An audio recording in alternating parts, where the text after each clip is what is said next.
The first thing I registered was the cold. It was not the gentle chill of an autumn evening. It was a deep, bone-eating cold that crawled up from the marble floor and wrapped itself around my spine like a grave shroud. I was on my knees. My silk robes, heavy with embroidery, were soaked through with the dampness of the stone beneath me.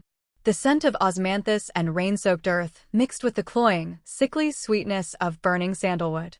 My head pounded with a ferocity that made my vision swim, and for a long, disoriented moment, I could not remember where I was or why my chest ached with such profound, familiar grief. Then I opened my eyes. The grand ancestral hall of the Way Manor stretched before me in all its gilded horror. Lanterns bobbed from the rafters, casting leaping shadows across the painted pillars. The air was thick with the murmur of voices, the rustle of silk, the clink of wine cups. Hundreds of eyes were fixed upon me. I recognized every face. My father, General Wei, stood on the dais, his face carved from granite, his jaw tight with barely contained fury. Beside him, my stepmother, Lady Lu, dabbed at her eyes with an embroidered handkerchief, her shoulders shaking with what she wanted everyone to believe were tears of joy. And there, standing between them like a harbinger of doom, was the Emperor's chief eunuch, his pale face impassive, a gilded scroll held out before him like an executioner's blade. I knew that scroll. I knew the words written upon it. I had heard them before, spoken in this very hall, on this very night, 8 years ago. The autumn banquet of the 7th year of Emperor Xian's reign. The night my father had sold me to a monster. My stomach lurched. I pressed my palms flat against the cold marble, feeling the rough texture of the stone bite into my skin. This was not a dream. This was not a fevered hallucination. I had died. I remembered the hemlock burning its way down my throat. I remembered the searing pain in my chest as my heart gave out. I remembered the darkness, cold and absolute, swallowing me whole. And then, nothing. Until now. Until this. No, I breathed. The word was barely a whisper, lost beneath the rustle of Lady Lu's skirts. My father's voice boomed across the hall, silencing the murmurs. Wei Ning, daughter of the Wei clan, step forward and receive the Emperor's blessing. I did not move. My legs would not obey me. Every muscle in my body was locked in a paralysis born of shock and terror. I could see my past life unfurling before my eyes like a scroll painted in blood. The wedding. The first night, when General Li Jing had torn my robes and laughed at my tears. The years of bruises and broken bones. The cold, damp cell he had locked me in when I had failed to bear him a son. The slow, creeping sickness that had claimed me, and the final, merciful cup of hemlock that had ended my suffering. But I was not in that cell now. I was here. I was young again. My hands, when I looked down at them, were smooth and unblemished, not gnarled with age and suffering. I was 17. I was whole. And I was standing on the precipice of the same hell that had already consumed me once. Wei Ning, my father's voice cracked like a whip. Do not keep the Emperor's messenger waiting. I lifted my head. The motion was slow, deliberate. I forced my spine to straighten, forced my trembling limbs to push me upright until I was standing on my own 2 feet. The hall seemed to tilt around me, but I refused to fall. I had fallen enough in one lifetime. Father, I said. My voice came out stronger than I had expected, clear and sharp as a blade drawn from its sheath. I will not marry General Li Jing. The silence that followed was absolute. The lantern flames seemed to freeze mid-dance. The chief eunuch's eyebrows climbed toward his receding hairline. Lady Lu's handkerchief stopped mid-dab, frozen against her cheek. I watched my father's face cycle through a rapid succession of emotions. Shock. Disbelief. And then, finally, a thunderous, apoplectic rage that turned his face a mottled shade of purple. You dare, he roared. You insolent, ungrateful wretch. You dare defy your father in front of the Emperor's own household. I dare, because I know what you do not, I said, and I was surprised by the calm in my own voice. It was the calm of a woman who had nothing left to lose. The calm of a ghost returned from the grave with unfinished business. General Li Jing is a dead man walking. He has less than a month to live. The physician he keeps in his back courtyard is not treating his rheumatism, father. He is treating the pox that is eating the general's flesh from the inside out."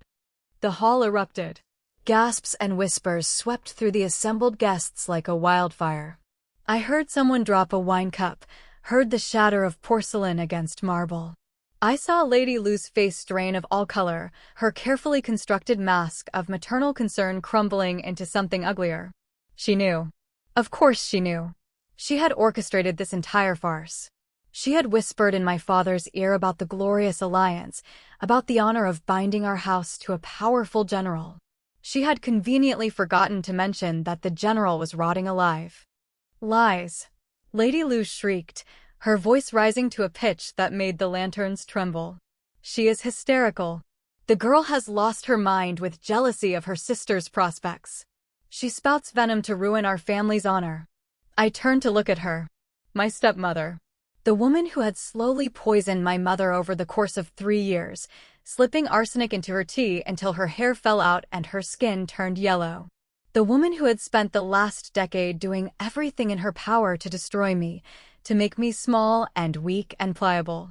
And now she was trying to have me married off to a corpse. "Stepmother," I said, and the title dripped with contempt, if I am lying. "Then why are you so pale? Why are your hands trembling? Is it because you know the physician's name? Is it because you have already sent him a gift of gold to keep his mouth shut about the general's condition?" She recoiled as if I had struck her. Her mouth opened and closed, but no words came out. For the first time in my memory, Lady Lu was speechless. My father stepped forward, his hand flying to the sword at his belt. "You will retract these accusations immediately," he snarled. "You will apologize to your stepmother and accept the emperor's blessing with gratitude, or I swear by the ancestors I will." "You will do nothing," I cut him off, my voice ringing through the hall like a bell. I was done being afraid of him. I was done cowering before his rages. I had suffered under his indifference for a lifetime, and it had bought me nothing but a painful death. Because if you force this marriage, father, you will not be getting an alliance. You will be getting a scandal. The emperor will not thank you for marrying his general to a daughter of the Wei clan if that general keels over dead within the month. He will blame you for the deception. He will strip you of your titles. He will exile you to the farthest reaches of the empire, and the Wei name will be erased from the annals of history. I watched the calculation flicker across his face. My father was a military man, not a politician. He understood battles and campaigns, but the subtle intrigues of the court were beyond him. He had seen only the shiny prospect of a powerful connection. He had not thought about the consequences. Now I had laid them bare before him, and the horror dawning in his eyes was a balm to my wounded soul. The chief eunuch cleared his throat. The sound was soft, but it commanded instant attention. Every head in the hall turned toward him. "Young Lady Wei," he said, his voice smooth and measured, "you speak of matters that could be construed as treason. To accuse a general of the emperor's army of deception is a grave offense. I ask you again. Do you have proof of your claims?" I met his gaze. The chief eunuch was a man who had survived decades of court intrigue. He was not easily fooled. But I had something he did not. I had foreknowledge. I had lived through this once before, and I had seen the evidence with my own eyes. "I do, my lord," I said, bowing my head respectfully. "General Li Jing's physician is a man named Qin. He operates a shop on Willow Lane, disguised as a simple herbalist. He keeps 2 ledgers, one for his public sales, and one for his private patients. In that private ledger, you will find records of payments for arsenic and heavy metals, administered in small, controlled doses to manage the general's pain. You will also find a detailed account of the general's symptoms, written in the physician's own hand. I can describe the shop's layout to you in detail, including the false panel behind the portrait of the medicine god where the secret ledger is kept." The eunuch's eyes narrowed.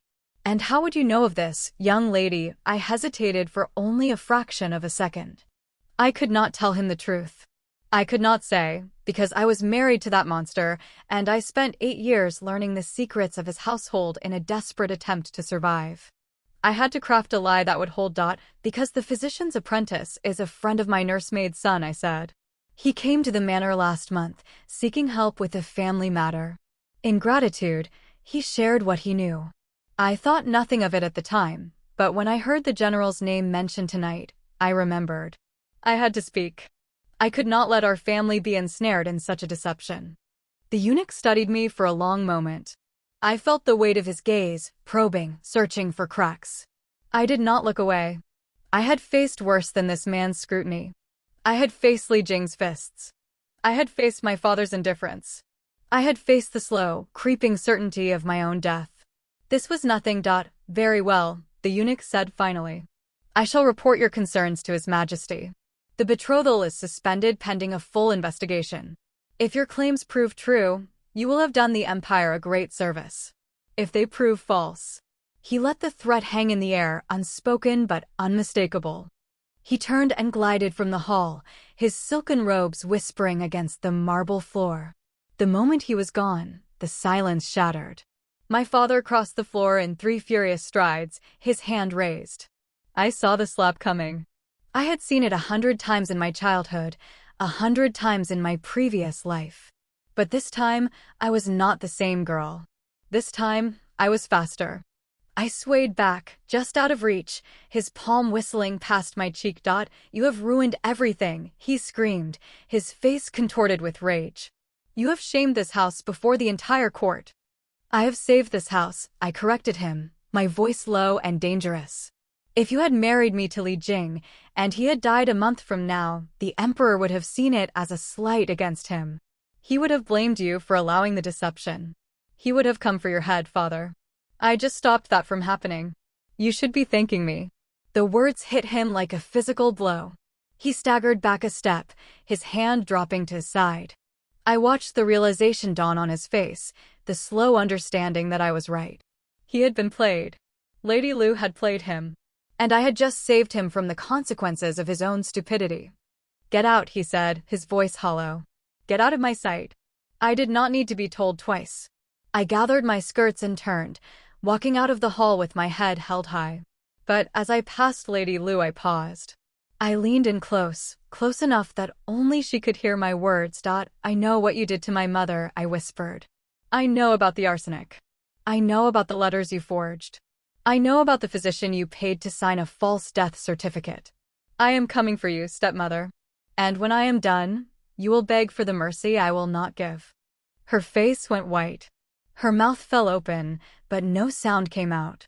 I smiled at her, a cold, cruel smile that I had learned from 8 years of suffering, and then I walked away. The night air hit my face as I stepped out of the hall, cool and crisp and blessedly fresh.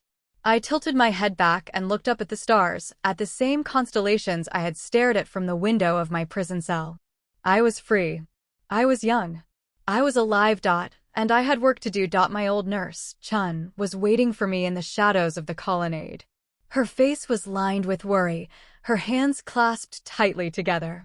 She had been my mother's maidservant, and she had loved me like her own daughter. In my past life, I had lost her too, to Lady Lu's spite. She had been sent away to a distant village and had died alone, penniless and forgotten. Chun, I said, my voice cracking for the first time. I threw my arms around her, hugging her tightly. She was warm and solid and real. I am so glad to see you. My lady, she said, her voice trembling. What have you done? The whole manor is in an uproar. Lady Lu is furious. Your father is, I know, I said, pulling back. I know what I have done. And I know what I am going to do next. But I cannot do it alone. I need your help. She nodded without hesitation. She had been loyal to me in my past life, and she would be loyal to me now. Anything, my lady. I would give my life for you. I do not ask for your life, I said. I ask for your trust. And I ask you to remember everything I tell you. Because we are going to survive this. We are going to thrive. And we are going to make them pay for every single tear they have made us shed. I looked back at the ancestral hall, at the golden light spilling from its doors, at the shadows of the guests still gathered inside. Somewhere in that crowd, Lady Lu was plotting her next move. Somewhere, my father was nursing his wounded pride. And somewhere, in the far reaches of the capital, a dying general was being arrested by the emperor's guards. The game had begun. And this time, I was not a pawn. This time, I was holding all the winning pieces. I smiled into the darkness. The night was long, but I had all the time in the world. The morning sun bled through the paper screens of my chamber, painting the room in shades of pale gold and crimson. I had not slept. Every time I closed my eyes, I saw Li Jing's face, heard his laughter, felt the phantom ache of old bruises. So I had sat by the window instead, watching the stars wheel across the sky, cataloging every memory I had of this time, every piece of knowledge I could weaponize. I had been back in my body for less than 12 hours, and already the wheels were turning. A soft knock came at the door. Chun slipped inside, her face pale and drawn. She carried a tray of tea and steamed buns, but her hands were shaking. My lady, she whispered, setting the tray down on the low table. There is news from the capital. The Emperor's guards raided Willow Lane last night. They found the physician's ledgers, just as you said. General Li Jing has been placed under house arrest. They say he is spitting blood and cannot stand. I nodded slowly. The news was expected, but hearing it spoken aloud still sent a chill down my spine. The trap I had laid was closing. Li Jing would rot in his own filth, and my father's foolish scheme would be exposed for the farce it was. But I had no time to celebrate. The real battle had just begun. Chun, I said, reaching for a bun, I need you to find me a merchant. A silk merchant, but not one who trades with the Wei household. Someone discreet. Someone who will not run to Lady Lu with tales. Chun's brow furrowed. My lady, the household accounts are managed by the lady of the manor. Any transactions will be noted. I am not talking about household accounts, I interrupted gently. My mother left me a dowry. Lands, workshops, gold. Lady Lu has been embezzling from it for years, skimming off the profits and claiming the businesses are failing. I want to take back what is mine. But I cannot do it through the manor's official channels. I need a merchant who will deal with me directly, woman to man, without the interference of the household bureaucracy. Chun stared at me. Her lips parted, and I watched a slow, dawning understanding spread across her lined face. She had served my mother. She knew the truth of how Lady Lu had stolen everything. There is a man, she said finally, her voice barely a whisper. He runs a shop on Golden Carp Lane. He used to be a merchant who dealt with your mother directly. He spoke of her often, how fair she was, how shrewd. He would never have sold her goods to Lady Lu if he had known what was happening. I believe he would help you. Good, I said. I will write a letter. You will deliver it to him today. Tell him I wish to sell silk and that I offer better rates than any other supplier in the capital. But he must come to me in secret. He must tell no one of our arrangement. Chun nodded. I will do it, my lady. But your father, my father is nursing his wounded pride in his study, I said flatly. He has not spoken to me since last night. He will not think to check my correspondence until it is too late. And by the time he realizes what I am doing, I will have made enough connections that he cannot stop me. I had started to build my power. It was a fragile thing, this web of whispered promises and secret dealings, but it was a beginning. In my past life, I had been passive, waiting for rescue that never came. In this life, I would build my own fortress. The morning passed in a blur of activity. Chun left with my letter tucked into her sleeve, and I busied myself with the mundane tasks of a young lady's day. I brushed my hair, chose my robes, arranged my face in the expression of docile obedience that the household expected. But my mind was elsewhere. I was thinking of Lady Lu. She had poisoned my mother. I knew it with certainty, though I had never been able to prove it. In my past life, I had suspected but lacked the means to investigate. Now, I had both the means and the memory. I knew exactly which physician she had bribed, exactly which letters she had forged to cast suspicion on my mother's relatives, exactly which servants she had threatened into silence. But I could not move against her yet. She was still too powerful, too entrenched in my father's trust. I needed to dismantle her support network first, piece by piece. The first piece was her maid, Jean. Jean was a weasel of a woman, petty and cruel, but she had one weakness. She was deeply, hopelessly in love with a merchant from the southern provinces, a man who had no idea of her existence. In my past life, Jean had bragged about this obsession to the other servants, and her words had eventually reached my ears. I summoned Jean to my chambers that afternoon under the guise of needing help with a particularly complicated embroidery pattern. She arrived with a sour expression, clearly irritated at being pulled away from her other duties. "You wish to see me, young lady," she said, making no effort to hide her contempt. I smiled sweetly. "I do. I was wondering if you could help me with this pattern. It requires a stitch I am not familiar with. Chun said you are the best in the household." Jean preened. She was vain, and she loved flattery. It was the only thing that made her tolerable. "Of course, young lady. I am quite skilled." I watched her bend over the embroidery frame, and I let my voice drift. It is such a pity, is it not, that good people are so often overlooked. I heard the most tragic story yesterday. A merchant from the southern provinces, handsome and wealthy, looking for a wife. But he was so busy with his work that he never noticed the woman who adored him from afar. How sad. Jean's needle froze mid-stitch. Her face, which I could see reflected in the polished brass mirror on the wall, went through a rapid succession of emotions. Hope, suspicion, then desperate curiosity. "A southern merchant?" she asked, her voice carefully neutral. "Oh, yes," I said airily. "I cannot remember his name. Something with a Lin, I think. Lin something. He trades in porcelain. Very successful. They say he is looking for a wife with a generous dowry, but he has not found the right woman." I let the words hang in the air. Jin's hand trembled. I knew she was thinking of her own small savings, her own desperate hope that this man might someday notice her. She was not wealthy, but she was loyal to Lady Lu.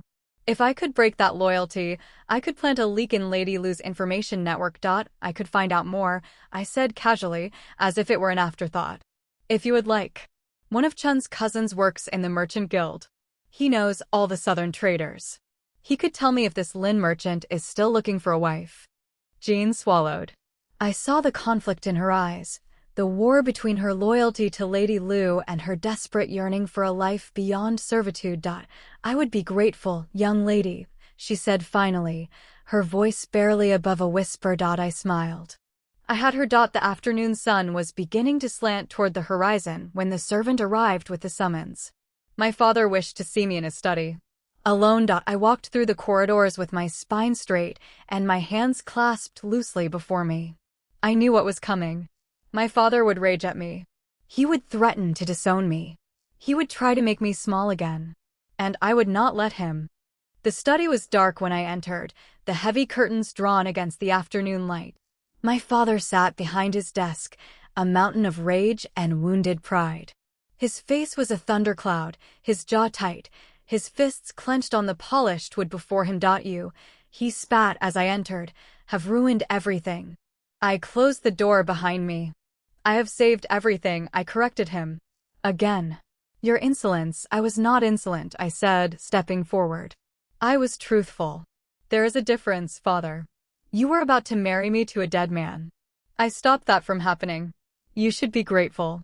He slammed his fist on the table, making the inkwell jump. "You humiliated me in front of the entire court. You made me look like a fool."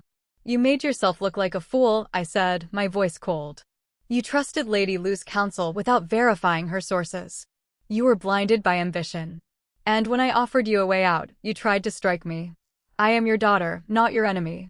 He stared at me, and for the first time, I saw something other than rage in his eyes. I saw confusion. He did not recognize me. He had raised a docile, obedient daughter, one who nodded and smiled and accepted her fate without complaint. And now, suddenly, that daughter had grown teeth. "The Emperor has sent word," he said finally, his voice dropping. "The investigation is complete. Li Jing has confessed to his deception. He is to be stripped of his titles and executed. And the Emperor has written a personal message to me, praising my vigilance in discovering the truth." I blinked. I had not expected that. The Emperor was praising my father, but the credit should have been mine. "He does not mention you," my father continued, and there was a note of vindictive pleasure in his voice. "He believes I orchestrated the discovery. He believes I was the one who exposed Li Jing." I felt a flash of fury, sharp and hot. I had risked everything, laid myself bare before the court, and my father was taking credit for my work. But then I forced myself to take a deep breath. This was actually better. If the emperor believed my father was the mastermind, it meant my father could not punish me without drawing attention. The emperor's eye was on the Wei household, and my father would not dare to move against me while he was being watched. I am glad the emperor is pleased, I said, my voice carefully neutral. My father leaned forward. You are not to speak of this to anyone. Do you understand if word gets out that you are the one who exposed Li Jing, it will bring shame to this house. A young lady should not involve herself in matters of state. I bit back the retort that rose to my lips. I understood what he was doing. He was trying to silence me, to erase my victory and claim it as his own. But I also understood that I could not fight him on this. Not yet. I understand, father, I said, bowing my head. I will not speak of it. He nodded, satisfied. Good. You are dismissed. I turned to leave, but paused at the door. Father, I said, not looking back. You are right to be cautious. The emperor's favor is a fragile thing. And Lady Lu has been advising you poorly. If I were you, I would start paying closer attention to where she sends our gold. I left him sitting there, his face pale, his mind clearly racing. I had planted a seed of doubt. It would take time to grow, but it would eventually bear fruit. The evening brought more news. Chun returned from Golden Carp Lane with a smile on her weathered face. The silk merchant, a portly man named Mr. Zhao, had agreed to meet with me the following morning. He was curious about the young lady who was offering better rates than the eastern markets, and he was willing to do business discreetly. That is excellent, I said, pouring Chun a cup of tea. Did he say anything else? He asked about the quality of the silk, Chun said. I told him it was from your mother's workshops. The workshops that Lady Lu claims are failing. She paused, her eyes shining. He seemed very interested, my lady. He said he would bring samples for you to approve. I smiled. My mother's workshops were not failing. Lady Lu was simply skimming the profits and fabricating losses to cover her theft. Once I had control of those workshops again, I would be able to fund my own network, build my own alliances, and finally move against Lady Lu without risk. The first step had been taken. The first alliance had been forged. And in the morning, I would meet with Mr. Zhao and begin the slow, careful work of reclaiming my inheritance. But the night was not yet over. As I prepared for bed, Chun arrived with another piece of news, delivered in a breathless whisper. My lady, she said, her eyes wide. I spoke to Jean before she went to her quarters. She told me something I think you should know. Lady Lu has sent a letter to her brother, who serves in the western provinces. She is asking him to find a match for you. A match far away from the capital.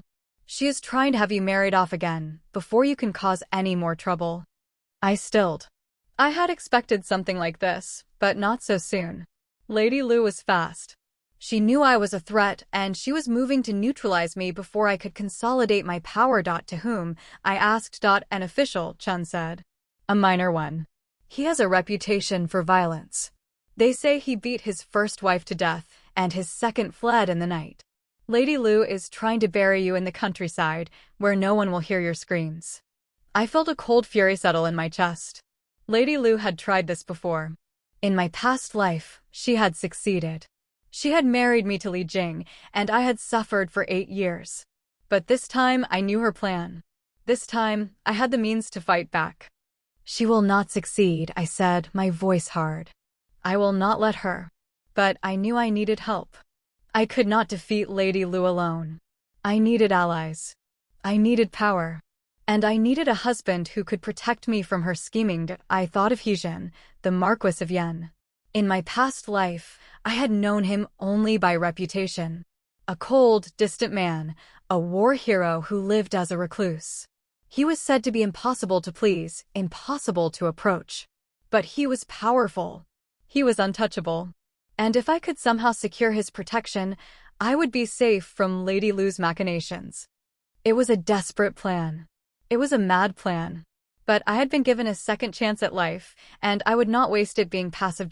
Chun, I said, I need to know everything about the Marquis of Yen.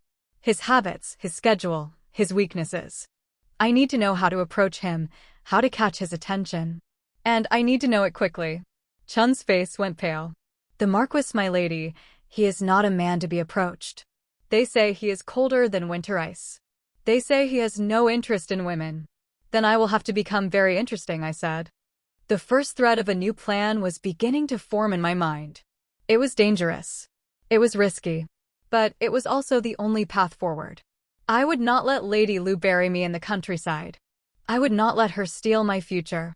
I would build my own future with my own hands, and I would rise so high that she could never touch me again. The stars outside my window seemed to shimmer with promise. The night was dark, but I was not afraid. I had already survived the worst that this world could throw at me. I had already died once, and I had come back stronger than before. Lady Lu's letter would reach her brother in a week. The match would be proposed at the winter festival, just as Heejin had warned me in my past life. But I had a month before that happened.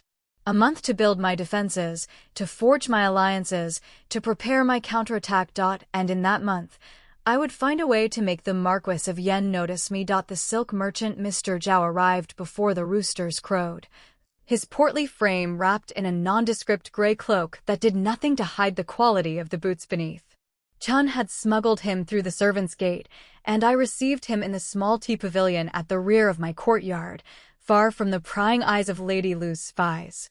He bowed deeply when he saw me, his round face creased with a mixture of curiosity and wariness. "Young Lady Wei," he said, his voice a low rumble. "Your nursemaid spoke of silk. Fine silk. The kind that comes from the workshops of the late Lady Wei." "That is exactly the kind I have," I said, gesturing for him to sit. I poured the tea myself, a gesture of respect that made his eyebrows lift. "My mother's workshops have been mismanaged, Mr. Zhao. I intend to take them back, and when I do, I will need a buyer who can move large quantities of goods without attracting attention." He studied me over the rim of his cup.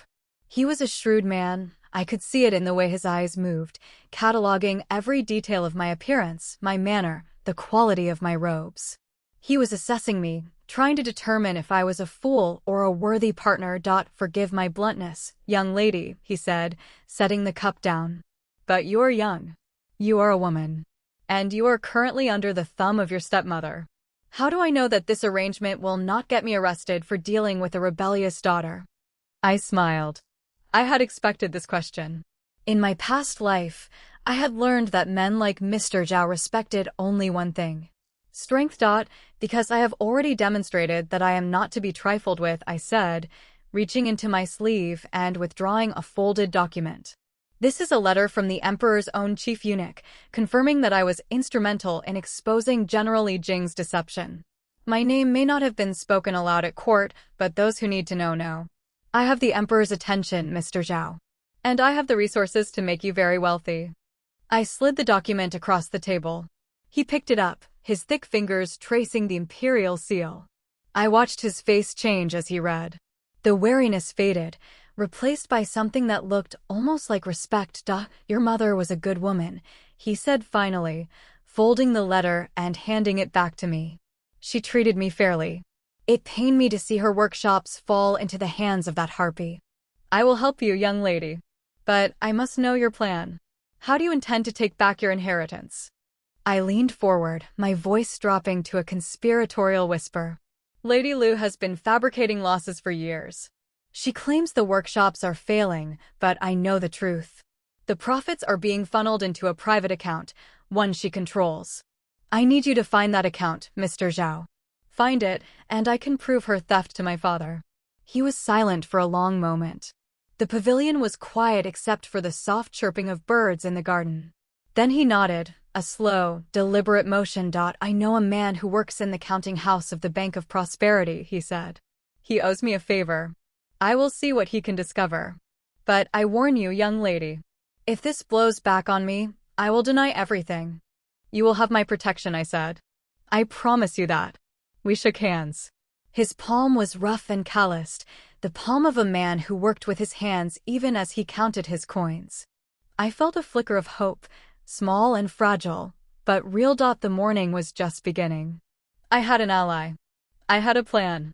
And I had a month before the winter festival, before Lady Lu's scheme could bear its poison fruit. But I needed more.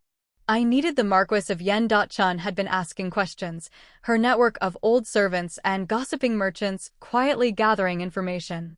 By midday, she had a report for me. The Marquis kept a strict routine, she said. He rose at dawn, practiced his martial arts for 2 hours, then retreated to his library to read military treatises. He accepted no visitors except his steward and his physician. He had not been seen at court in months. He was, for all intents and purposes, a ghost. He does not attend banquets, Chun said, ticking off the items on her fingers. He does not receive callers. He does not correspond with anyone outside his household. They say he is nursing an old injury, but some whisper that he is simply hiding from the world. Then I will have to go to him, I said. Chun's face went pale. My lady, you cannot simply walk up to the Marquis's manor and demand an audience. He has guards. He has servants who will throw you out before you reach the front gate. I am not going to demand anything, I said. I am going to deliver a gift. I had been thinking about this all morning. Heejin was a war hero, a man who had taken an arrow meant for the former emperor. He had been injured, perhaps permanently. He lived as a recluse, which suggested that he had not come to terms with his disability. He was proud. He was proud and lonely and wounded, and he thought no one understood his suffering. But I understood. I had spent 8 years in a prison of my own making, trapped by a marriage I had not wanted, suffering in silence. I knew what it was like to feel like a ghost in your own life. I would write him a letter. I would tell him that I understood his pain.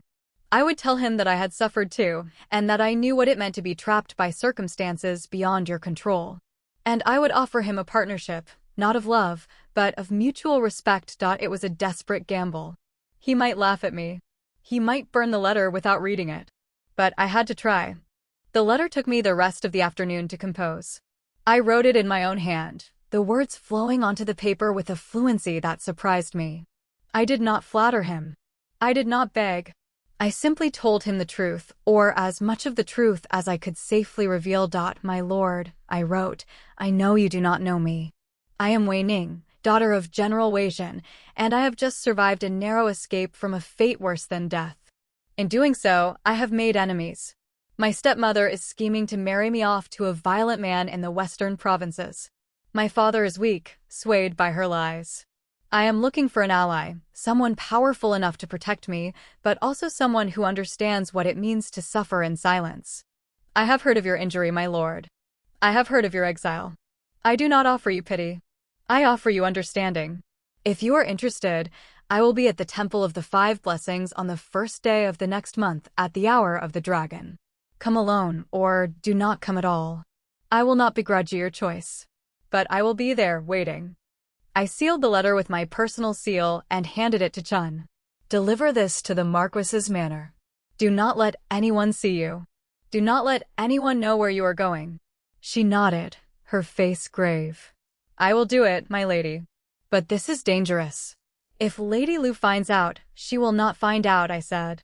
And even if she does, what can she do? I am still the daughter of the house. She cannot lock me in my chambers without raising suspicion. But I was not entirely certain of that. Lady Lu had done worse. In my past life, she had arranged for me to be drugged on the night of my wedding to keep me compliant and docile. She had no limits.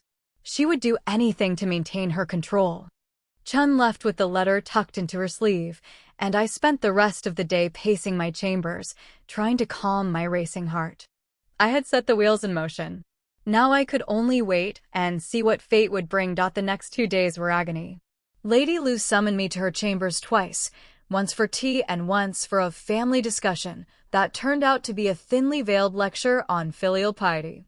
I endured it with a placid smile, nodding and agreeing to everything she said, while my mind churned with plans and counterplans. Jean had become my secret informant. She came to my chambers each evening, ostensibly to help with my hair, but really to report on Lady Lu's activities. The weasel of a maid was desperate for information about the mysterious southern merchant, and I fed her just enough to keep her hungry. She is meeting with a matchmaker tomorrow, Jean whispered one evening, her eyes bright with excitement. She is asking about officials in the West. She mentioned a man named Han. He has a reputation for cruelty. My blood ran cold. Han. I remembered that name.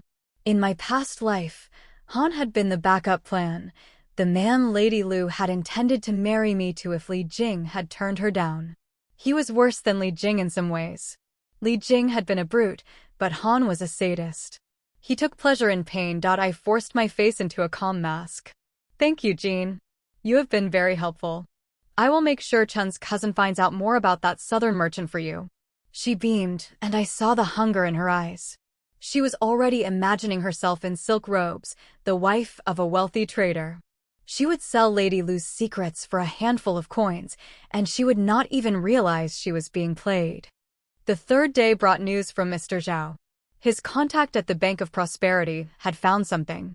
Lady Lu had been funneling funds from my mother's workshops into a secret account under a false name. The account was in the name of her maiden family, the Lius, but it was controlled exclusively by her. The balance was enormous. She had been stealing from me for years, and she had gotten away with it because no one had ever challenged her. Send me the account details, I told Mr. Zhao through Chun.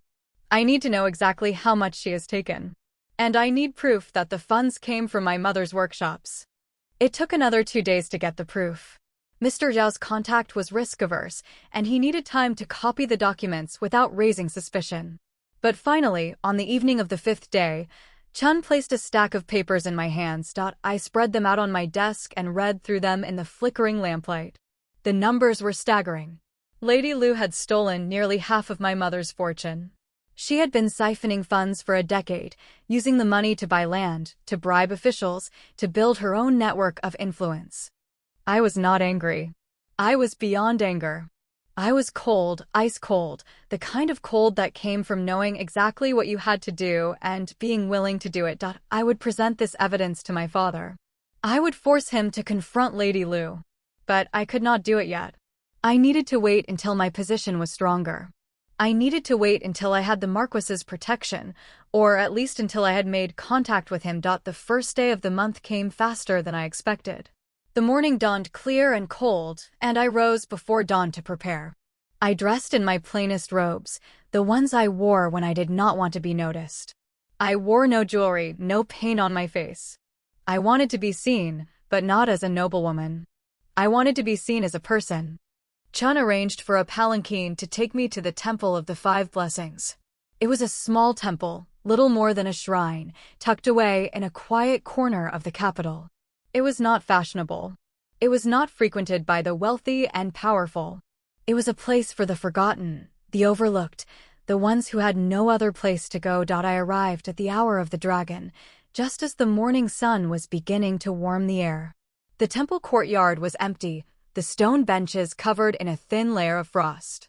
I wrapped my cloak tighter around my shoulders and sat down to wait. And I waited. The sun climbed higher. The frost melted into dew. I heard the distant sounds of the city waking up, the cries of merchants, the clatter of carts, the murmur of voices. But no one came. The temple remained empty. I began to lose hope. He was not coming. He had read my letter and dismissed it as the ramblings of a desperate woman. He was laughing at me, perhaps, or more likely, he had simply thrown the letter in the fire and forgotten about it. I had almost convinced myself to leave when I heard footsteps. Slow, deliberate footsteps, with an uneven rhythm. One foot falling heavier than the other. A limp. I turned, my heart hammering in my chest. He stood in the archway of the temple gate, silhouetted against the bright morning light. He was tall, painfully thin, with sharp cheekbones and eyes that seemed to have seen too much. He wore plain dark robes, but the quality of the fabric was unmistakable. This was not a man who needed to show off his wealth. He simply was wealth. The Marquis of Yen. He walked toward me, his limp more pronounced in the uneven light. I rose to my feet, but I did not bow. He had come alone, just as I had asked. He was giving me the respect of meeting me as an equal. You are Wei Ning, he said, his voice a low rasp. The girl who exposed Li Jing. Yes, I said. The girl who defied her father and her stepmother. The girl who has been quietly building a network of merchants and spies while pretending to be a docile daughter. I blinked. He knew more than I had expected. You have been watching me, I said. I have been watching everyone, he said. It is what I do. He paused, studying me with those dark, weary eyes. You wrote that you understand my pain. Explain to me what you mean by that. I took a deep breath. This was the moment. I had to tell him enough of the truth to make him believe me, but not so much that he thought I was insane. I know what it is like to be trapped, I said. I know what it is like to be helpless, to be at the mercy of people who do not care about you. I know what it is like to feel like a ghost in your own life. I do not know your specific pain, my lord. I do not know what it is like to take an arrow for your emperor and be left broken. But I know what it is like to suffer in silence. He was quiet for a long moment. The wind rustled the leaves of the ginkgo tree in the corner of the courtyard. Then he took a step closer. You are offering me a partnership, he said. What do you want from me? I want your protection, I said. My stepmother is trying to marry me off to a monster. If she succeeds, I will die. I know this with certainty. I need someone powerful enough to stop her. I need someone who will see me as a partner, not a pawn. And what do you offer in return? I smiled. I offer you my mind. I offer you my determination. I offer you a woman who will not faint at the sight of blood and will not weep at the sound of harsh words. I offer you a wife who will manage your estates, charm your allies, and never embarrass you. He studied me for a long moment. I saw something flicker in his eyes, something that might have been amusement. You have a reputation for being ruthless, he said. I like that. The world is full of weak women. I have no use for them. He extended his hand. Very well. I accept your partnership. I will protect you from your stepmother. In return, you will be my wife. But understand this, Wei Ning. This is not a love match. I do not have love to give. I am a broken man, and I will not pretend otherwise. I took his hand. His grip was cold and firm, the grip of a man who had held a sword for too long. I do not need love, I said. I need safety. I need power. I need a future. I paused, meeting his gaze. I will never ask you for love, my lord. But I will ask you for respect. Treat me as an equal, and I will never betray you. He nodded. Then it is done. I will send betrothal gifts to your father tomorrow. Your stepmother will not be able to refuse me. I felt a surge of relief, so powerful that it made my knees weak. I had done it. I had secured my future. Lady Lu's schemes were worthless now. I was going to be the Marchioness of Yen, the highest-ranking noblewoman in the land. But as He-jin turned to leave, he paused at the archway. One more thing, he said, not looking back. Your stepmother. She has been meeting with a man named Han. He is a dangerous man, and he is coming to the capital next week. Be careful. She will not give up easily. And then he was gone, disappearing into the morning light. I stood in the empty courtyard, my heart pounding. Lady Lu was not finished with me. She was escalating. And now I had to prepare for the final confrontation. But I was no longer alone. I had an ally. I had a plan. And I had the Marquis of Yen by my side. The game was far from over, but for the first time since I had opened my eyes in that cold, dark hall, I felt like I was winning. The betrothal gifts arrived at dawn. I was not sleeping when Chun burst into my chambers, her face flushed and her eyes wide with a mixture of terror and elation. She had not knocked. She simply threw open the door and stood there, panting, her hands clutching at her robes. My lady, she gasped. My lady, you must come quickly. The courtyard is filled with carts. Dozens of carts. They are bringing in chests and silks and jewelry. The servants are all staring. Lady Lu is screaming. I rose from my seat by the window. I had been waiting for this moment, but hearing it spoken aloud still sent a jolt of adrenaline through my veins. He-jin had kept his word. The Marquis of Yen was making his claim, and he was doing it with the kind of overwhelming spectacle that could not be ignored. I dressed quickly, my fingers steady despite the racing of my heart. Chun helped me into my finest robes, the pale blue silk that had once belonged to my mother. I pinned my hair with a simple jade hairpin, the only piece of jewelry I had left that she had touched. I wanted to look like myself. I wanted to look like the daughter of the woman who had once ruled this household with grace and dignity. The main courtyard was chaos. Carts lined the walls, their wooden wheels sinking into the mud from the weight of their cargo. Servants bustled back and forth, their faces a mix of confusion and excitement. At the center of it all stood my father, his face a mottled shade of purple, and Lady Lu, her carefully constructed composure finally shattered. She was screaming. I had never heard her scream before. Her voice was shrill and ragged, rising above the noise of the courtyard like a wounded animal. You cannot do this. This is an insult. This is a violation of our household. My father was not screaming. He was frozen, his hands clenched at his sides, his jaw working as if he were trying to chew through his own anger. He looked like a man who had been struck by lightning and was still trying to understand what had hit him. And there, at the center of the chaos, stood the Marquis's steward. He was a thin, gray-haired man with a face like carved stone. He held a scroll in his hands, and he was reading from it in a calm, measured voice that cut through Lady Lu's shrieks like a blade. By order of the Marquis of Yan Hezhen, these gifts are presented to the Lady Wei Ning, daughter of General Wei Zhen, as a formal offer of betrothal. The Marquis requests the honor of the Lady Wei's hand in marriage and awaits the response of her family with all due patience. Lady Lu lunged for the scroll. The steward stepped back smoothly, tucking the parchment into his sleeve. His face did not change. He had clearly dealt with hysterical women before. Get this man out of my courtyard. Lady Lu shrieked, turning to my father. Wei Zhen, do something. This is a humiliation. She has done this deliberately. She has schemed behind our backs. I stepped forward. The crowd of servants parted for me, their eyes wide and curious. I walked to the center of the courtyard, my spine straight, my head held high. Lady Lu saw me coming, and her face twisted into something so ugly that I almost felt sorry for her. You, she spat. You did this. You wrote to him. You threw yourself at a man you have never met. I did not throw myself at anyone, I said calmly. The Marquis heard of my reputation and made his own decision. He is a man of honor. He does not need a woman to scheme for him. It was a lie, of course. I had schemed. I had written that letter, laid my desperation bare before a stranger. But Lady Lu did not need to know that. My father finally found his voice. Wei Ning, he said, his voice low and dangerous, you will explain yourself. Now. I turned to him. I met his gaze, and I did not flinch. Father, the Marquis of Yan is the highest-ranking nobleman in the land. He is richer than anyone in this household could dream of. He is more powerful than any general or minister. He has chosen me as his wife.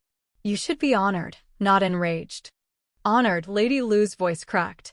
He is a cripple. He is a recluse. He is a man who is hidden from the court for years, who has no influence, no connections. He has the emperor's favor. I cut her off. He took an arrow for the former emperor. He is a war hero. And he has just shown the entire capital that he values me enough to send enough gifts to buy a small kingdom. If you reject this offer, father, you will not be insulting me. You will be insulting the Marquis. And the emperor will not take kindly to you insulting his favorite hero. My father's face went pale. He understood the political implications. He had always understood political implications, even if he was not skilled at navigating them. The Marquis of Yan was untouchable. To refuse him would be to invite the emperor's wrath. But Lady Lu was not thinking about politics. She was thinking about her control, her power, her carefully constructed web of influence. I was slipping through her fingers, and she could not bear it. This is a trick, she hissed.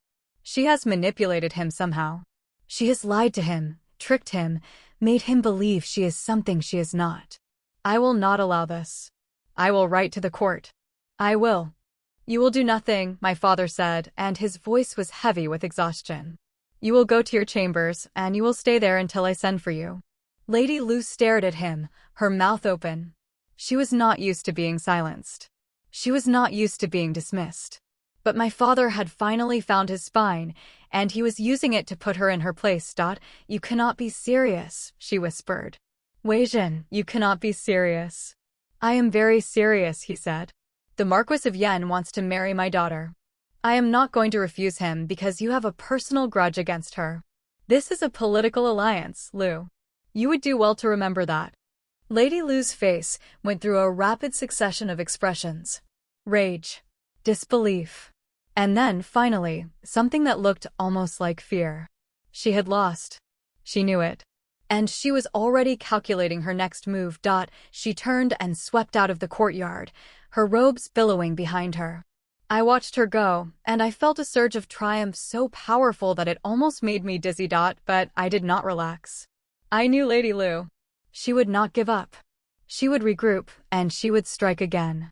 I had won this battle, but the war was far from over. The steward approached me. "My lady," he said, bowing. "The Marquis requests the honor of your presence at his manor this evening. He wishes to discuss the details of the betrothal with you personally." I nodded. "I will be there." My father stared at me as I turned to leave. "Wei Ning," he said, and his voice was strange, almost wistful. "You have become someone I do not recognize." I paused. I looked back at him, this man who had been my father in 2 lifetimes, who had failed me in both. "I have become who I had to become," I said. "You did not protect me, father. I had to learn to protect myself." I left him standing in the courtyard, surrounded by chests of silk and gold, and I did not look back. The Marquis's manor was everything I had expected, and nothing like it at all. It was vast and imposing, its walls built of gray stone that seemed to absorb the light. But inside, it was warm. Fires crackled in every hearth. Soft carpets covered the floors. The servants moved with quiet efficiency, their faces serene. Heejin received me in his library. It was a large room, lined with scrolls and books, the air thick with the scent of old paper and sandalwood. He sat behind a massive desk, his hands folded before him, his dark eyes unreadable. He rose when I entered, his limp more pronounced than it had been at the temple. He gestured for me to sit, and I took the chair across from him. "I assume you have seen the gifts," he said. "I have," I said. "They were very thorough. I do nothing by halves." He leaned back in his chair. "Your father will accept the betrothal. He has no choice. But your stepmother will not give up. She will try to find a way to sabotage this marriage. We need to be ready." I nodded. "I have already started gathering information on her. She has been embezzling from my mother's estates for years. I have the proof. I am waiting for the right moment to use it." He studied me for a long moment. "You are very methodical," he said. "I appreciate that. I have had a lot of time to think about strategy," I said. "And I have learned that patience is the most powerful weapon." He nodded slowly. "There is something else," he said. "I have received word that a man named Han is arriving in the capital within the week. He is the man your stepmother intended to marry you to. He is dangerous, Wei Ning. He is not just cruel. He is connected. He has ties to powerful people who would like to see me humiliated." I felt a chill run down my spine. "What do you suggest?" "I suggest we move quickly," he said. "I will formalize the betrothal with the Emperor's blessing. Once the Emperor has given his approval, no one will be able to stop the marriage. Not your stepmother. Not Han. No one." "How quickly can you do that?" He smiled, a cold, thin smile that did not reach his eyes. "I have already written to the Emperor. The response will come within 3 days. By the end of the week, you will be mine." The word should have chilled me. Instead, it felt like a promise. The next 3 days were a blur of activity. The formal betrothal was announced, and the capital erupted in gossip. The Marquis of Yen, the mysterious recluse, had finally chosen a wife. And not just any wife. He had chosen the daughter of General Wei, the girl who had single-handedly exposed a traitor and defied her father. The speculation was endless. Was she a beauty? Was she a genius? Was she a witch? Like some whispered, I ignored it all and focused on my preparations. Chun was my constant companion, overseeing the packing of my belongings, the selection of my wedding robes, the arrangements for my move to the Marquis's manor. She was happier than I had seen her in years. But I could not shake the feeling that something was wrong. Lady Lu had been too quiet. She had not approached me since the day of the gifts. She had not sent any messages. She had not even tried to visit my chambers. The silence was unnerving. It was the silence of a predator waiting to strike. On the evening of the 3rd day, I received a message. It was delivered by a servant I did not recognize, a thin, weasel-faced man who refused to meet my eyes. The message was written in Lady Lu's elegant hand. "My dear daughter," it read. I have been thinking about our disagreement, and I have realized that I have been unfair to you. I would like to make amends. Please join me for tea in my chambers tomorrow afternoon. I promise you will not regret it. I stared at the letter. It was a trap. It was obviously a trap. Lady Lu had never in her life made amends for anything. She did not know how. But I could not refuse her without raising suspicion. If I stayed away, she would use my absence to spread rumors, to make me look like an ungrateful, disobedient daughter.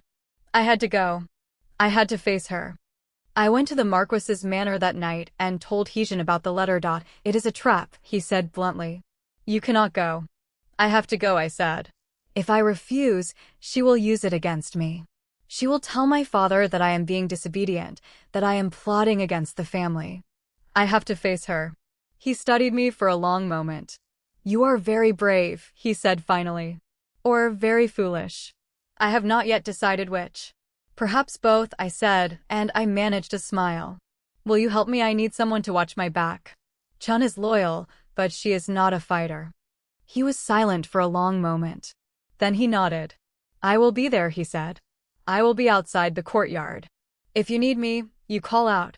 I will come. I felt a wave of relief so powerful that it nearly buckled my knees. I had never had anyone watch my back before. I had always been alone. But I was not alone anymore. I had an ally. I had a partner. I had a future. Lady Lu's chambers were a study in elegance. The walls were hung with silk tapestries depicting scenes of courtly life. The furniture was carved from dark, expensive wood. A fire crackled in the hearth, casting dancing shadows across the room. She sat in a high-backed chair, her hands folded in her lap, her face a mask of serene welcome. It was the most terrifying thing I had ever seen. Wei Ning, she said, her voice warm and motherly. Thank you for coming. Please sit. I took the seat across from her. A servant poured tea and then withdrew, closing the door behind her. We were alone. I wanted to apologize, Lady Lu said, her voice dripping with false sincerity. I have been unkind to you. I have been unfair. I see that now. You are a remarkable young woman, and I should have treated you better. I said nothing. I simply waited. I would like to make things right between us, she continued. I would like to start fresh. I know you are betrothed to the Marquis, and I wish you every happiness. But before you go, I would like to give you a gift. Something from the heart. She reached into her sleeve and withdrew a small pouch. It was made of red silk, embroidered with gold thread. She placed it in my hands. To open it, she said. I hope you will like it. I hesitated. The pouch was light, almost weightless. I opened the drawstring and tipped the contents into my palm. It was a ring. A simple gold ring, set with a small pearl. It was old. It was worn. And I recognized it. It was my mother's ring. The ring she had worn on the day she died. I looked up at Lady Lu. I saw the glint of malice in her eyes, the barely suppressed triumph. She had expected me to break down, to weep, to lose control. Instead, I smiled. Thank you, stepmother, I said, slipping the ring onto my finger. This means more to me than you can possibly imagine. Her face faltered. She had not expected this reaction. She had expected tears, accusations, rage. She had not expected calm. I know what you are doing, I said softly. You are trying to distract me. You think that by giving me this, I will forget what you have done. But I will never forget. Not the arsenic in my mother's tea. Not the forged letters. Not the bribed physician who signed her death certificate. I know it all. Lady Lu's face went white.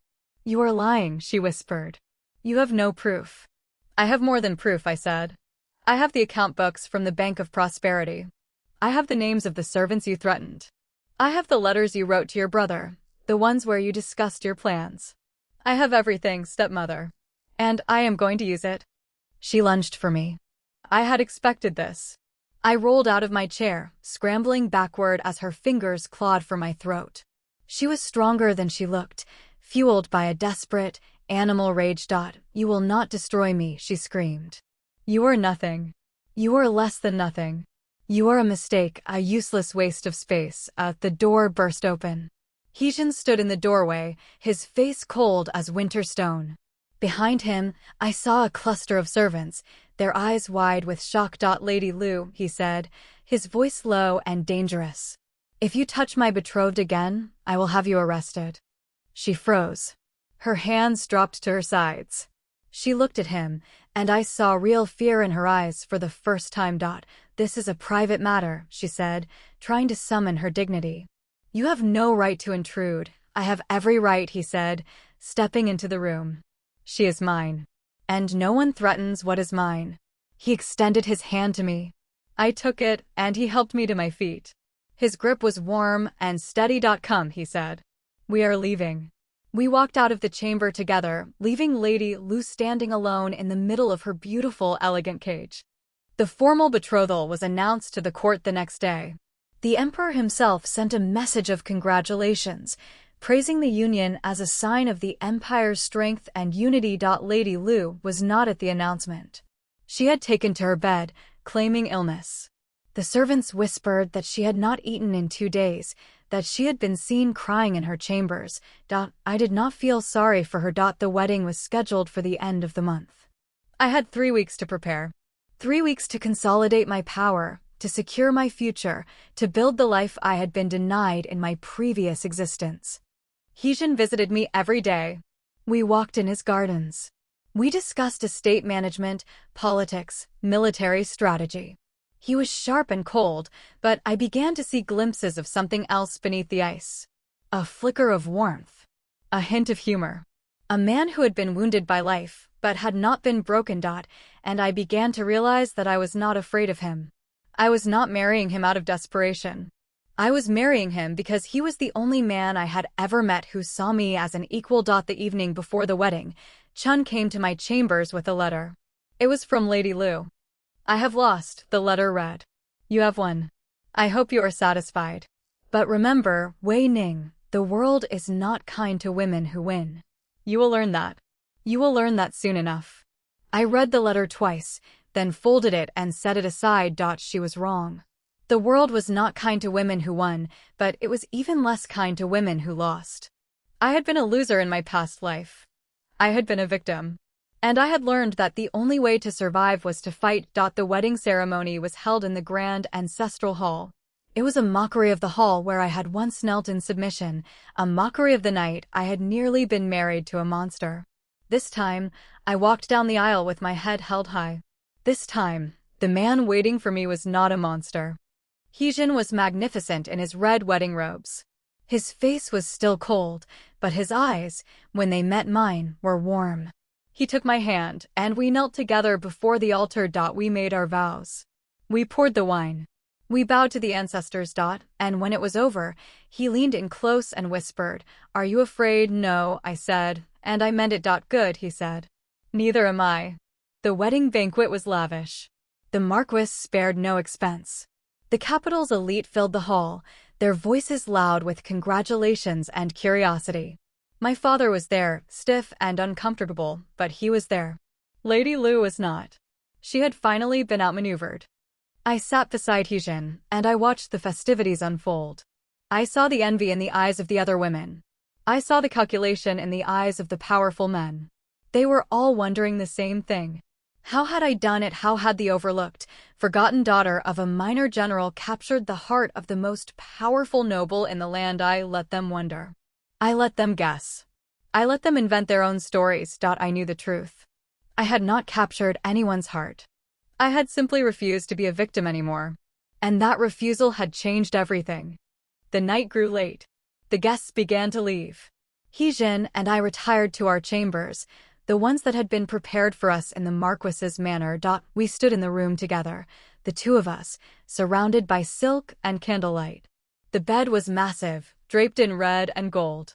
The air was warm and fragrant. Are you tired? Heejin asked. No, I said. Neither am I. He stepped closer. We are partners now, Wei Ning. We are husband and wife. There is no one we can rely on but each other. Do you understand that? Yes, I said. He reached out and touched my face. His fingers were warm against my skin. Then let us begin, he said. Let us begin our life together. And in that moment, I realized that I was not just surviving anymore. I was living. I was finally, truly, living. Lady Lu had been wrong. The world was not unkind to women who won. It was unkind to women who gave up. And I had never given up. I had fought. I had clawed my way back from the dead. And I had won. The night was long, but for the first time in 2 lifetimes, I did not fear the darkness. I had light. I had hope. I had a future. And I was going to make the most of it. The first month of my marriage passed in a blur of new routines and quiet adjustments. I learned the rhythms of the Marquis's household, the names of every servant, the layout of every corridor.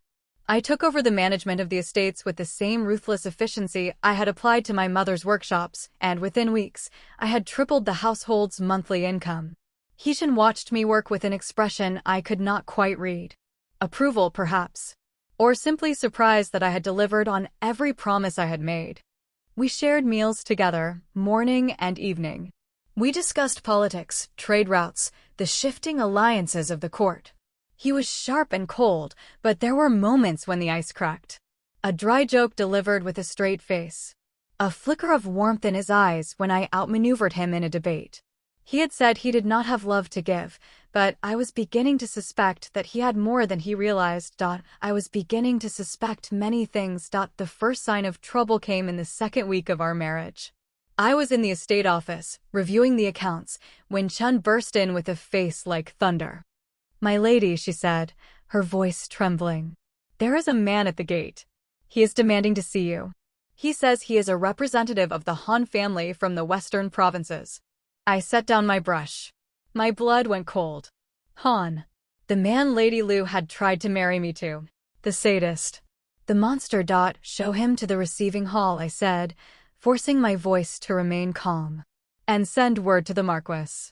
Tell him I need him here immediately." Chun nodded and hurried away. I took a moment to steady myself. I had known Han was coming. Hee-jin had warned me. But I had hoped, foolishly perhaps, that my marriage would be enough to deter him. Apparently, it was not. I changed into my finest robes, the ones that made me look powerful and untouchable. I pinned my hair with the jade hairpin my mother had left me. I walked to the receiving hall with my spine straight and my face impassive. He was waiting for me. Han was a tall man, broad-shouldered and thick-necked, with a scar running down the side of his face like a crack in a porcelain vase. His eyes were small and dark, and they fixed on me with a hunger that made my skin crawl. "Lady Yen," he said, bowing with mock courtesy. "I have heard so much about you." "Have you?" I said, taking my seat. I did not offer him one. "I cannot imagine what there is to hear. I am a very dull woman." He laughed. It was an ugly sound, harsh and grating. "Oh, I doubt that very much. I have heard that you are a woman of many talents. A woman who knows how to get what she wants. A woman who is not afraid to play dirty." "Your sources are misinformed," I said coolly. "I am simply a wife, managing her household." "Now, why have you come? I assume it is not to compliment my embroidery." His smile faded. He stepped closer, and I saw the menace in his eyes. It was the same menace I had seen in Li Jing's eyes, the same casual cruelty that came from years of unchecked power. "I came to offer you a warning," he said. "Your stepmother is my ally. She has been for many years. You humiliated her. You destroyed her standing in your household. I do not take kindly to people who hurt my allies." "Your ally tried to marry me off to a dying man," I said. "Your ally then tried to marry me off to you. I am not sure what you expected me to do. Thank her for the honor." His face twisted. "You think you are clever. You think you are safe because you married a cripple. But I have connections, Lady Yen. I have friends in high places. If I wanted to destroy you, I could do it in a heartbeat." I did not flinch. I had faced worse threats than this man's empty posturing. I had faced death itself and walked away. "You could try," I said. "But I would not recommend it. The Marquis is not a man to be trifled with. And I am not a woman to be threatened. If you come near me again, I will have you arrested. Do you understand?" He stared at me for a long moment. Then he laughed again, the same ugly sound. "You are braver than I expected. I will give you that. But bravery will not save you, Lady Yen. Nothing will save you." He turned and walked out of the hall, his boots echoing on the marble floor. I watched him go, and I did not relax until the doors closed behind him. Heejin arrived moments later, his face dark with fury. He was here. The man was actually here. He was, I said. He threatened me. He said he has connections. He said he could destroy us. Heejin's jaw tightened. He is bluffing. His connections are with minor officials in the western provinces. He has no power in the capital. Then why did he come? I asked. He must have known we would not be intimidated. He must have known we would see through his threats. Heejin was silent for a long moment. Perhaps he came to deliver a message, he said finally. Perhaps your stepmother sent him to test us. To see how we would react. I nodded slowly. That made sense. Lady Lu was not finished with me. She was probing for weaknesses, looking for cracks in my armor. And she had just discovered that I was not as untouchable as I appeared. I need to see her, I said. I need to face her directly. If she thinks she can threaten me through proxies, she will keep doing it. I need to show her that I am not afraid. Heejin studied me for a long moment. That is dangerous, he said. She could try to hurt you. She has already tried, I said. Several times. I am still standing. He nodded slowly. I will come with you. I will not let her touch you. It was the first time he had spoken those words, and they sent a warmth through me that I had not expected. I had married him for protection, for power.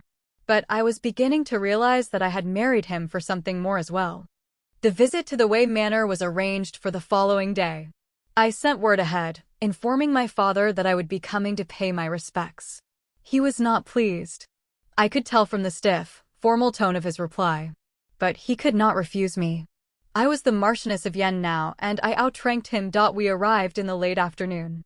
Heejin's palanquin was grand, carried by 8 servants, and the sight of it drew a crowd of onlookers. I stepped out in my finest robes, and I saw the envy in the eyes of the servants, the awe in the faces of the passers-by.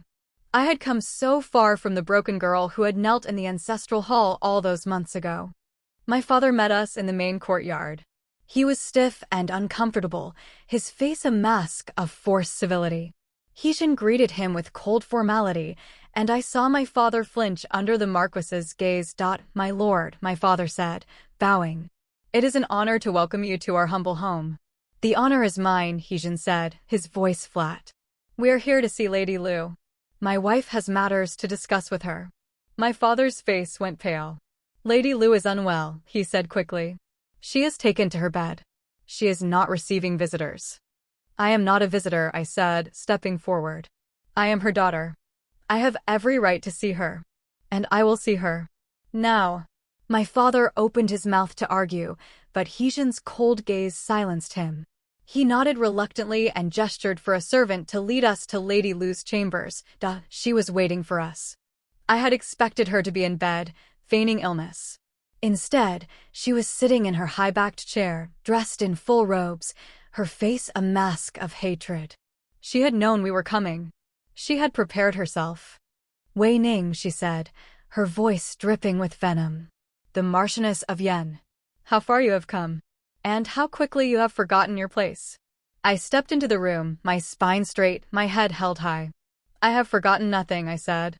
I remember every single thing you have done. I remember the arsenic. I remember the lies. I remember the bribes.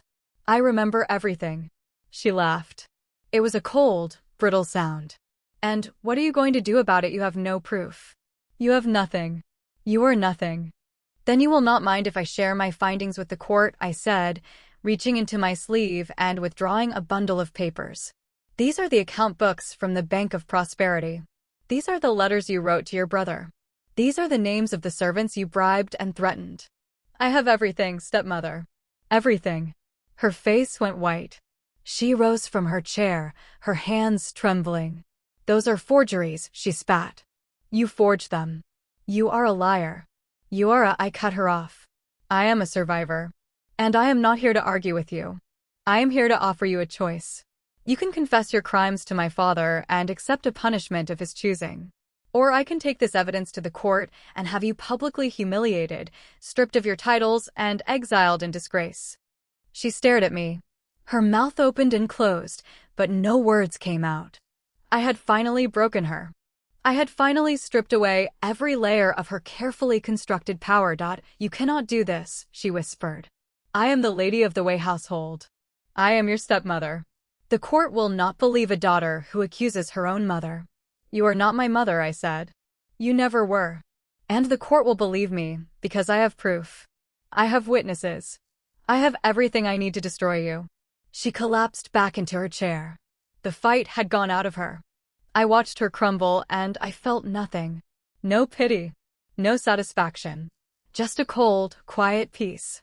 Please, she said, her voice breaking. Please do not do this. I will do anything. I will leave. I will go to the provinces. I will never bother you again. I looked at Hijin. He nodded almost imperceptibly. He was letting me decide. I want you to write a confession, I said. A full confession, detailing everything you have done.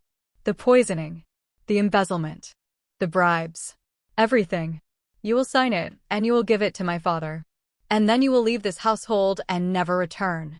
If you break this agreement, I will destroy you. Do you understand? She nodded, her face wet with tears. She was broken. She was defeated. And I had done it. I had finally, truly won. The confession was written that evening.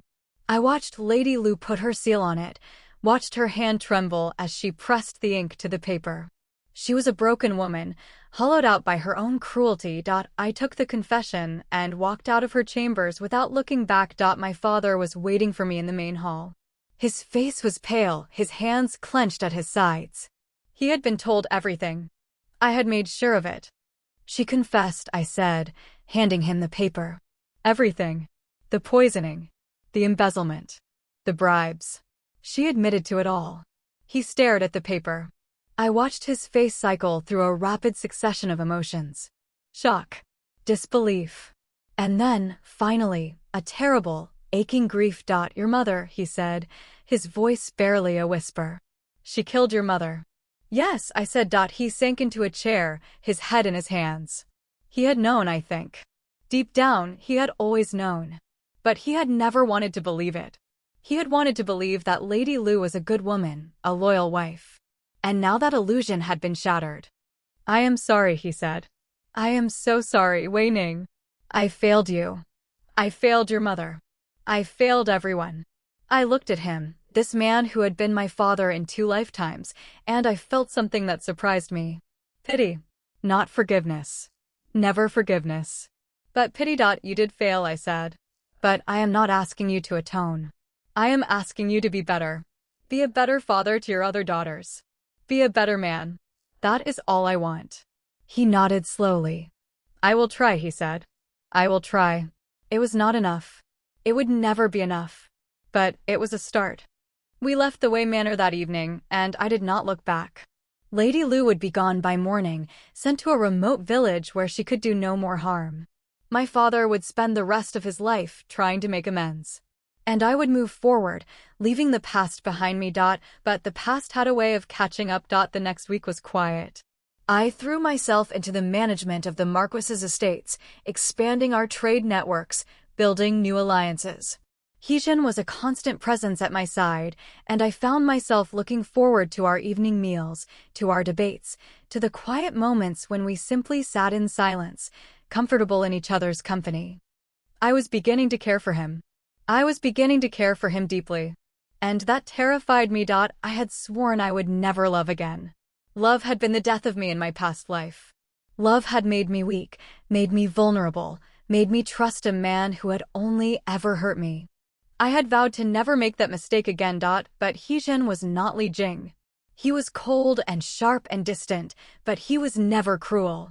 He had never raised his hand to me. He had never raised his voice.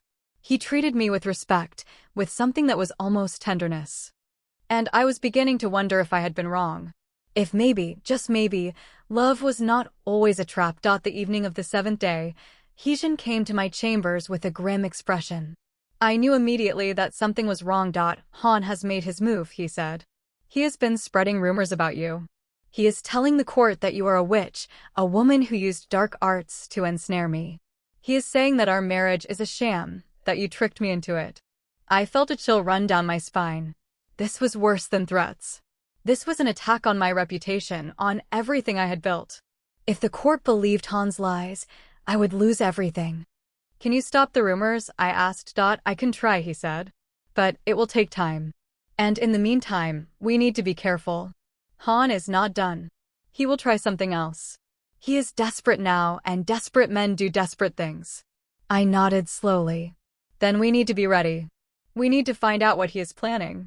We need to get ahead of him. Heejin's lips curved into a cold smile. I was hoping you would say that. I have already sent my agents to investigate him. They will report back within the week. In the meantime, I want you to stay close to the manor. Do not go anywhere alone. I agreed, but I did not intend to follow his instructions entirely.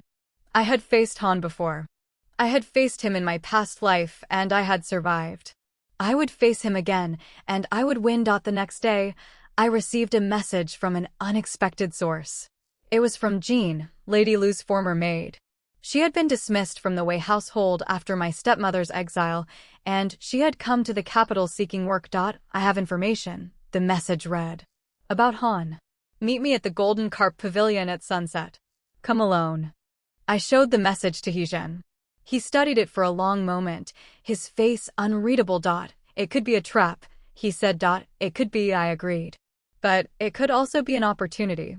Jean knows things. She was close to Lady Lu. She might have heard something useful. He was silent for a long moment. I do not like it, he said finally. But I will not stop you. I will be nearby. If anything goes wrong, you call out, and I will come. I nodded. I will be careful. The Golden Carp Pavilion was a modest tea house in the eastern quarter of the capital. It was not a fashionable place, but it was discreet. I arrived at sunset, dressed in plain robes, my face hidden by a veil. Jean was already there, sitting at a corner table, her hands wrapped around a cup of tea.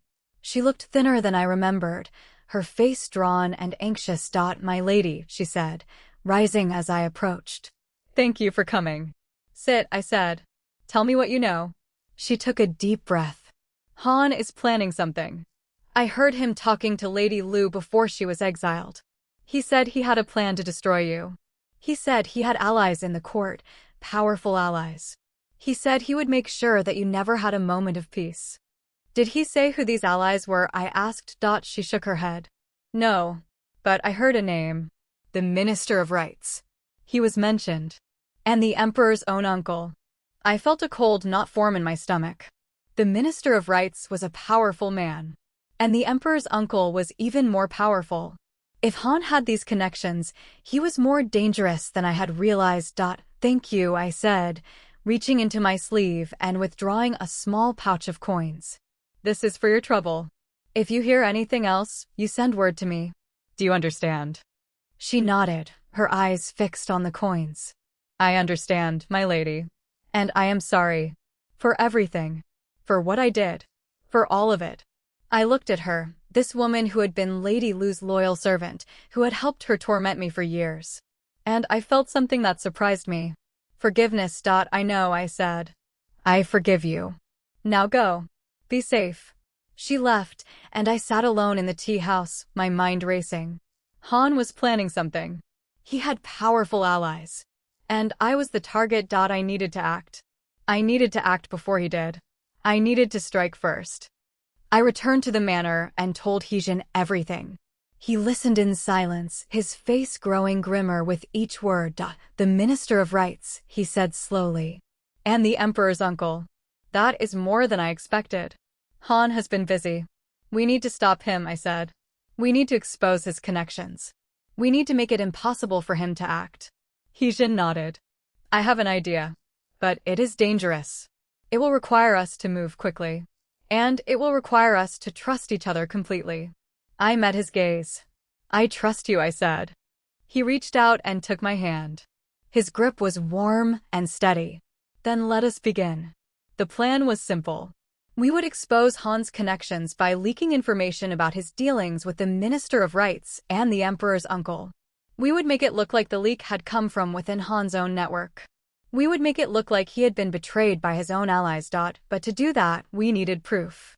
We needed documents, letters, evidence of the alliances that Han had forged. And we needed to get that evidence without alerting Han to our presence. I knew just where to look. In my past life, I had heard rumors that Han kept a secret safe in his manor, hidden behind a painting in his private study. He had bragged about it once, in a drunken moment, to a friend who had later told my father the story had been dismissed as idle gossip. But I knew it was true. And I knew how to get to it. I will go to Han's manor, I said. I will find the safe. I will get the evidence. Heejin's face went pale. That is insane. If he catches you, he will kill you. Then I will not get caught, I said. He stared at me for a long moment.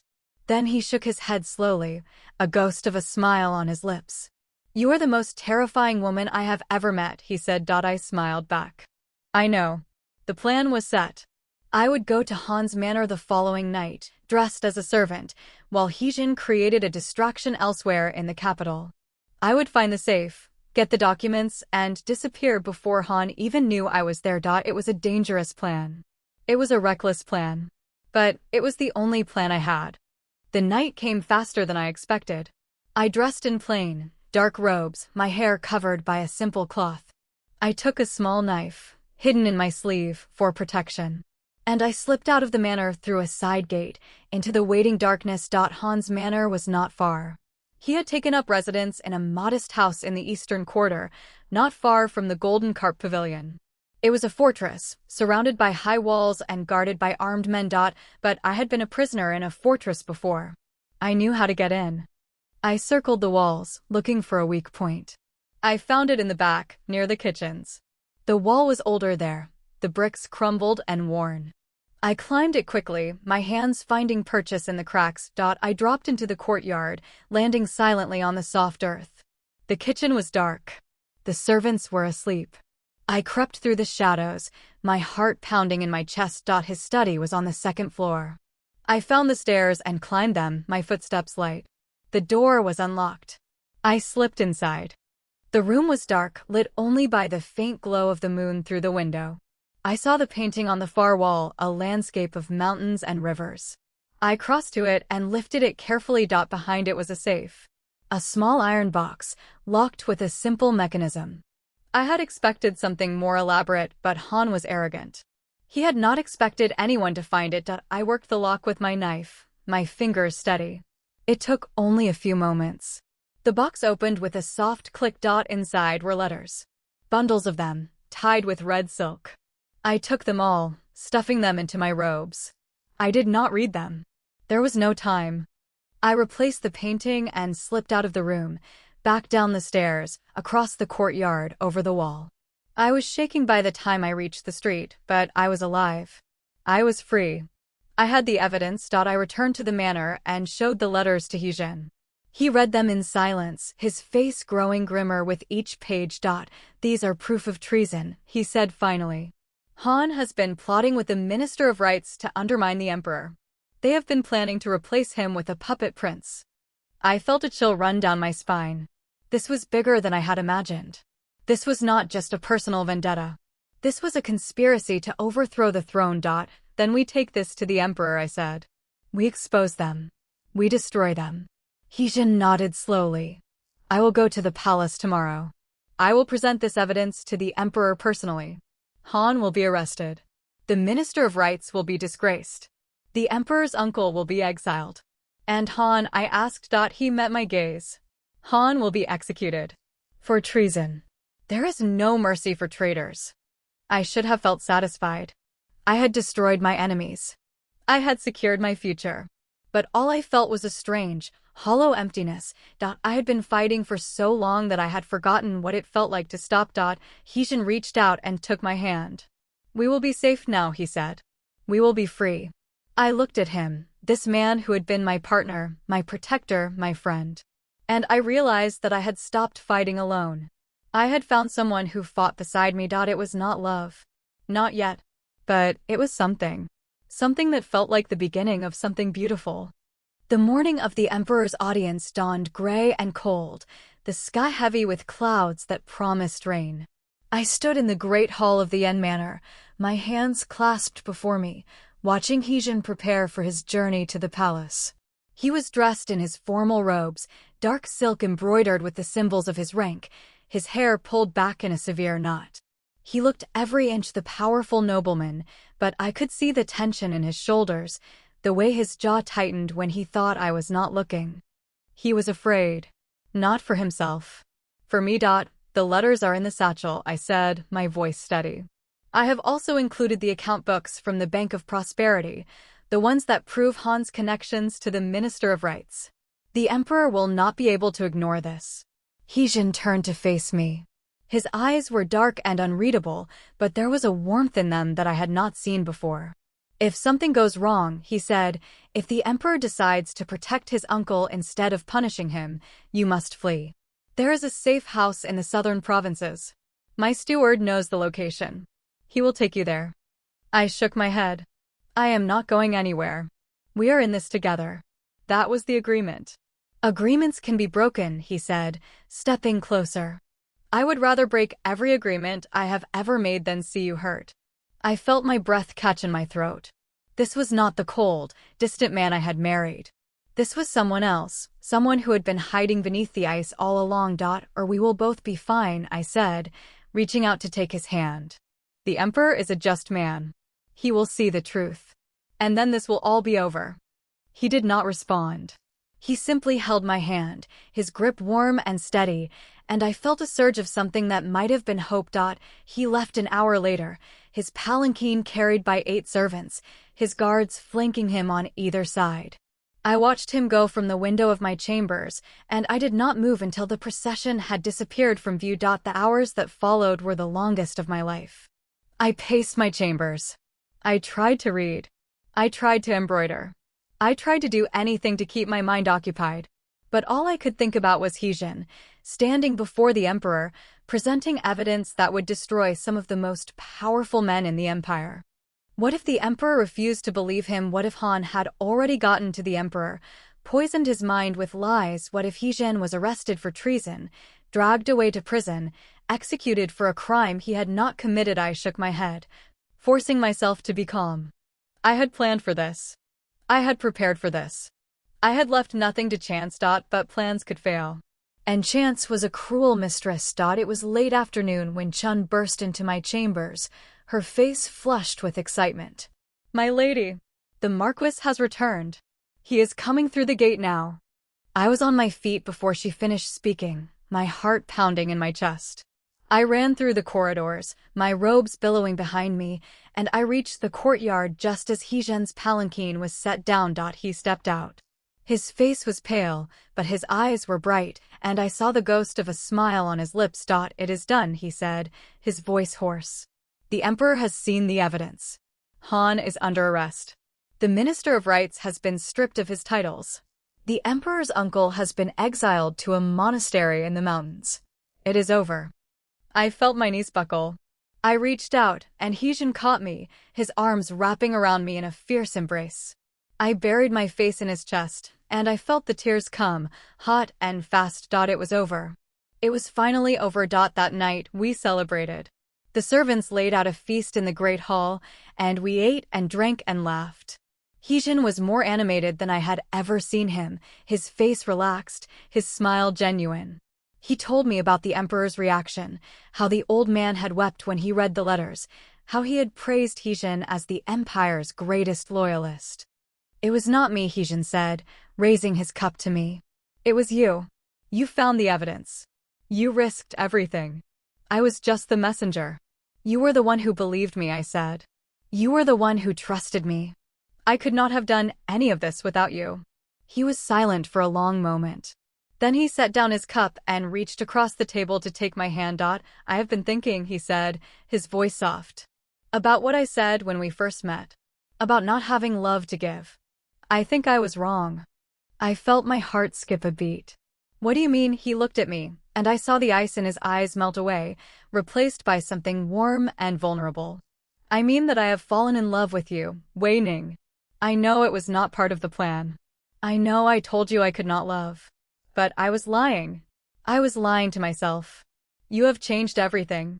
You have changed me. I stared at him, my throat tight with emotion. I had dreamed of hearing these words, but I had never truly believed they would come. I had convinced myself that love was a trap, a weakness, a foolish dream. But standing here, looking into his eyes, I knew that I had been wrong.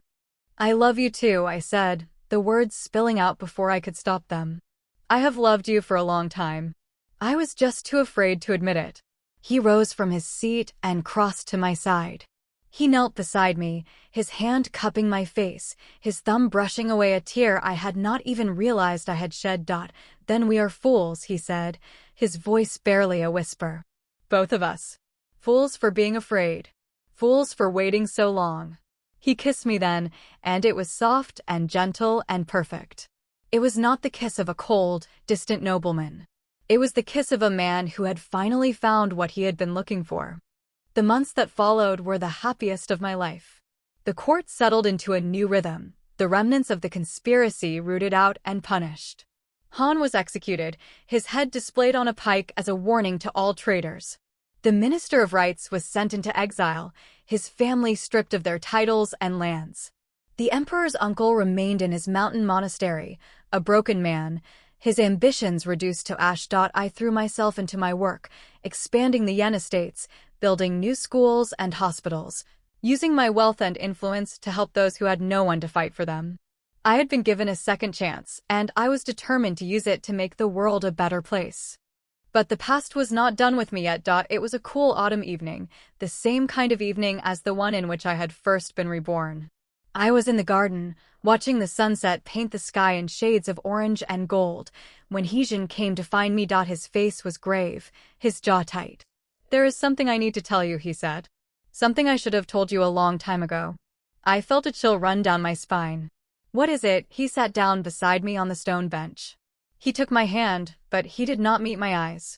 The night you were reborn, he said, his voice slow and deliberate. I was there.